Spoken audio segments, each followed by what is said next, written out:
कहा जा रहा है कि ना कोर्ट में जाया जा रहा है ना कुछ हो रहा है, आप कैसे पहचान कर रहे थे कोई दंगाई है, आप उससे वसूल भी कर ले रहे हैं, आप उसकी फोटो भी लगवा दीजिए। विपक्ष यही मैं बोल रहा हूँ, अखिलेश के खिलाफ बोल रहा हूँ, कांग्रेस के खिलाफ बोल रहा हूँ, मेरा फोटो जाएगा ना जाएगा, वो पहचान लेंगे ये ऐसे बोला था, ये गलत बोला था है? जब वो धरने पे और जो सीसीटीवी फुटेज आ रहे हैं उसमें सांप दिख रहे हैं, उनके हाथ में पिस्तौल दिख रही है, पत्थर दिख रहे हैं, पत्थर दिख रही है क्या रसगुल्ला थोड़ा ही था, पुलिस वालों की आरती उतारने के लिए पत्थर थे तुम्हारे हाथ में हैं? 90 साल के मुल्ला जी, 90 साल के मुल्ला 80 से साल की बुढ़िया पत्थर फेंकती है। अभी भी हमारे पास साइन बाग इसका चांद बाग का वीडियो है, कह रही थी वो कुछ नहीं, पुलिस वालों को मैंने ईंट मारी, थोड़ी देर में कहती है वो पुलिस वालों ने हमें डंडा मारा, हमें फाड़ दिया। तो कौन सी पुलिस वाली थी? 100 नंबर लेडीज थी वो है, तब गिर गए, तबीर वाले में गिरी थी साइकिल के, वो खुद गिरी थी और फटी थी, और पहले बोली हमने पुलिस वाले को मारा, फिर बोली इनका पुलिस वाले को ठीक तरीके से मार नहीं पाए, कह रही ठीक तरीके से नहीं मार पाए। ये तो इन विपक्षी वालों के खुद ही देखो इन्होंने क्या गत करी थी। यहाँ पे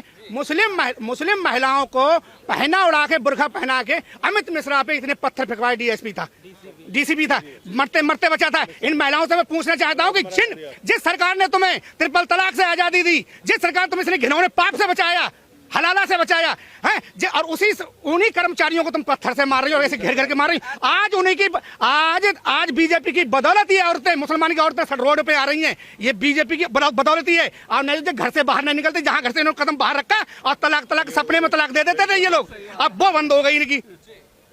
आते सर जो योगी वाला मॉडल चल रहा है और जिसपे सवालिया निशान खड़े कर जा रहा है, कहा जा रहा है कि मानहानि है, इतना दंगाई है, तो क्या हुआ उनके पापा मम्मी का नाम, उनका एड्रेस लिखना, शादी कैसे होगी बताइए। अब मैं आपसे बात कर रहा हूँ और आपको मैं 2-4 गाली दे दूं और आप मुझे दे दो तो मैं भी मानहानि लगा सकता हूँ। कहने वाला कहेगा ही। अब एक लॉ बनता है, अगर 10 लोगों की सदन के साथ मिलके बन रहा है तो हमें कुछ सोच विचार के अपने विचार रखने चाहिए। सिर्फ ये नहीं कि आप एक तरफा देख लो, एक टाइमिंग देख लो, एक वैल्यू देख लो और उसके बाद सब कर दो। मानहानि है, आज उसने अध्यादेश लगा दिया। आज तक यूपी में कभी शांति थी?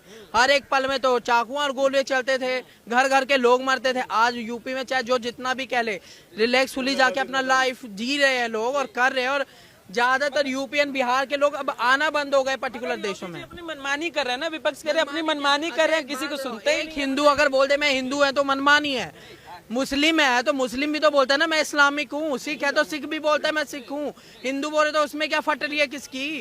जो हमारा न्यायालय है वो स्वतंत्र है, चाहे वो रविवार को ले और ना ले, उसके ऊपर डिपेंड है।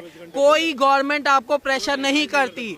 अगर यही प्रेशर होता तो दिल्ली में मोदी से ज्यादा खतरनाक और सबसे फेमस कौन है? फिर मोदी तो सबके लिए खतरनाक है और सबसे फेमस भी है। तो अगर मोदी को ही करवानी होती तो वो शाहीन बाग को 1 ही मिनट में नहीं उठवा देता। बट अगर उसने पेशेंसफुली औरतों की गरिमा देखी, बच्चों की गरिमा देखी, वहां लोगों की गरिमा देखी। ये जो कार्रवाई है, ये जो पैटर्न है, ये जो तरीका है, इस पे उठ ही रहा है कि विपक्ष अभी देखिए, अब जो संसद में चला, अमित शाह ने बोला कि ये वाला मॉडल हम योगी वाला लाएंगे, तो उस पर भी कहा गया आप कैसे पहचान करेंगे सुप्रीम कोर्ट, हाई कोर्ट, अब उससे पहले दंगाई। अभी उन्होंने कहा लाएंगे, आप पहली 10 क्वेश्चन कर दोगे, अरे ला तो लेन दे। जब 70 साल रही कांग्रेस, अब फट रही है कि हम जा रहे हैं, अब दूसरी सरकार घबरा रही है कि हम भी शायद ना रह पाए, और आने वाले टाइम में यही होना है। बट धीरे धीरे ही समझ आएगी लोगों को, और हिंदू कहने में शर्माना नहीं चाहिए। सही है सर, क्यों नहीं सही है? सही है। बस हाँ, अगर आपको कुछ गलत लगता है तो तथाकथित रूप से उसके प्रूफ लाइए, पिटीशन में डालिए। अगर राम मंदिर पे आप सोचो, राम मंदिर इतने सालों पुराना, उसके अगेंस्ट भी डाला गया पुनर्विचार, फिर भी विचार किया ना कोर्ट ने, वो तो यूपी में ही किया ना, पे भी होगा। ऐसा नहीं है कि आपने वाला मॉडल है सर, और जो उस पे सवाल खड़े हो रहे हैं किस तरीके से? बिल्कुल सही है। अगर योगी जी से सीख लेता ना ये केजरीवाल खुजलीवाल, तो दिल्ली में कोई बंदा मरता नहीं, ठीक है, और न इतना बड़ा दंगा होता। अगर योगी जी से थोड़ा सा भी सीख लेता और समय रहते चेतता, योगी जी समय रहते चेत गए। पोस्टर लगाने में क्या दिक्कत है? मैं किसी को गोली मार रहा हूँ तो पोस्टर लगाने में क्या दिक्कत है? मानहानि की मानहानि हो रही है, विपक्ष के कुछ नहीं हो रही है, ये विपक्ष की राजनीति है और कुछ नहीं है, ठीक है ना। योगी जी बिल्कुल सही काम कर रहे हैं। शादी ब्याह कैसे होगा सर बताइए? आप फोटो लगवा देंगे तो उनके घर में शादी ब्याह कैसे होगा? शादी ब्याह ना विपक्ष वालों को ऐसा फिर क्यों कर रहे हैं? आप बताओ ना, मैं आपको एक थाप मारूंगा, आप हमें यहाँ पे छोड़ दोगे? हैं? वो तो पूरा इतने प्रॉपर्टी का लॉस और इतने बड़े बड़े दंगे कर रहे हैं।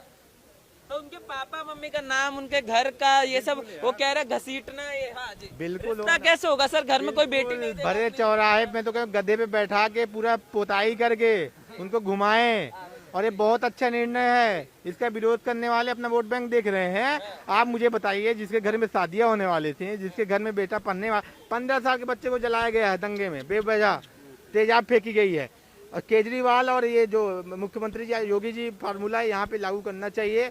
और योगी जी का जो फार्मूला है, ये ताकत है जनता की, जनता बता रही है। मनमानी करते हैं, विपक्ष कह रहा है मनमानी, कह रहा है हाई कोर्ट की बात नहीं मान रहे, सुप्रीम कोर्ट की बात नहीं मान रहे, अध्यादेश ले आते हैं, किसी को सुनते ही नहीं है। मैं तो कहता हूँ योगी जी देख रहे हैं, मैं आपको शुभकामनाएं दूंगा योगी जी। मनमानी बहुत अच्छी है आपकी, करते रहिए, 2022 भी आप जीत रहे हो।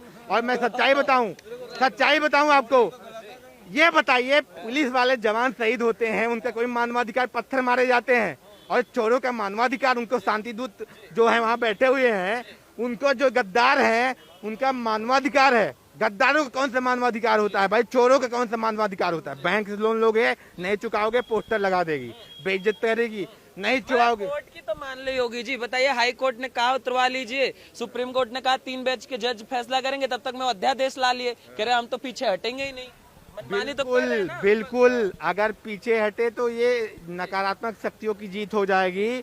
योगी जी बिल्कुल सही कर रहे हैं। मैं तो कह रहा हूँ फोटो लगाने की जरूरत नहीं, वहाँ आप लोग भी जाइए और वीडियो बना के बताइए ये चोर है, ये दंगाई है, इसने इतना नुकसान किया है। भाई जिसके घर जला दिया गया उसका पैसा कौन भरेगा? काम बोलता वाला भरेगा, जो सपने देख रहा 2022 में आने के, उसके सपने अच्छे हैं, देखे। बहुत बाबा का मजाक उड़ाया नकली बाबा घुमा के, अब सच्चे बाबा को फेस करने में इसकी फट रही है। ये सामना नहीं कर पा रहा है। अखिलेश यादव डरे हुए हैं, प्रियंका दीदी डरी हुई है कि भैया योगी तो आने नहीं देगा हमें। तो मतलब आप कह रहे हो कोई चुनावी मुद्दा नहीं है, यही कर ले और राजनीति में यही मुद्दा चलेगा। जी सर, मनमानी तो कर रहे हैं योगी जी, बताइए सुप्रीम कोर्ट, हाई कोर्ट, किसी कर रहे हैं, कोई मनमानी नहीं कर रहे हैं, बिल्कुल जायज काम कर रहे हैं। जो नुकसान कर रहा है उससे वसूल रहे हैं, इसमें कहाँ की मनमानी है? बताओ ना, इसमें कहाँ की मनमानी है? लगवा दे रहे हैं, बिल्कुल जायज। पोस्टर क्या कर रहा है, उनको तो खड़े चौराहे पे गोली भी मरवा दे, कोई दिक्कत नहीं है। दिल्ली में एक कार दूसरे कार से टक्कर हो जाती है, थोड़ी बाइक ही ले लो, 500 रुपए 1000 रुपए देने पड़ जाते हैं। वो वहाँ तो सारा घर फूका है पूरा, ठीक है, उनका नुकसान हुआ, बेटियों की शादी नहीं हो पाई, गहने जल गए। आप बताओ कौन भरेगा? दंगा करने वालों के अंदर डर होगा तो हिम्मत नहीं होगी, और डर पैदा करना बहुत जरूरी है। गुजरात वाला डर चाहिए यहाँ पे।